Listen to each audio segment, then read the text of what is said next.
আগামী মাস থেকে ফের বেড়ে যাচ্ছে এটিএম থেকে টাকা তোলার খরচ।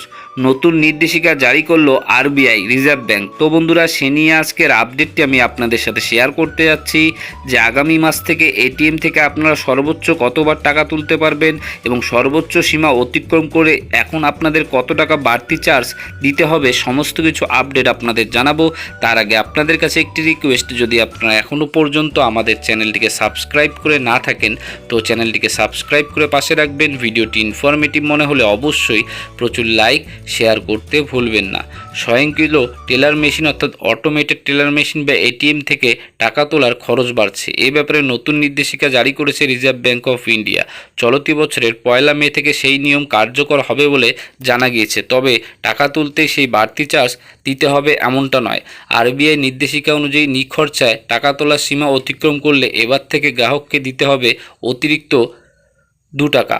পাশাপাশি আরও জানানো হয়েছে, এতদিন পর্যন্ত এটিএম চার্জ ছিল 21 টাকা, এবার সেটা বাড়িয়ে 23 টাকা করেছে কেন্দ্রীয় ব্যাংক। তবে গ্রাহকরা নিজের ব্যাংকের এটিএম থেকে প্রতি মাসে 5 বার বিনামূল্যে অর্থ তোলার সুযোগ পাবেন।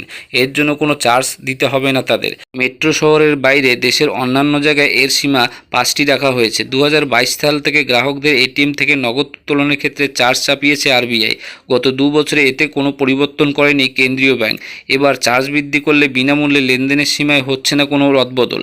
National payments corporation of India NPCI সুপারিশের পর রিজার্ভ ব্যাংক এই সিদ্ধান্ত নিল বলে জানা গিয়েছে। আর্থিক বিশ্লেষকদের দাবি, আরবিআইয়ের এই পদক্ষেপ ছোট ব্যাংকগুলির গ্রাহকদের উপর প্রভাব পড়ার সম্ভাবনা রয়েছে, কারণ তাদের এটিএম এর সংখ্যা কম।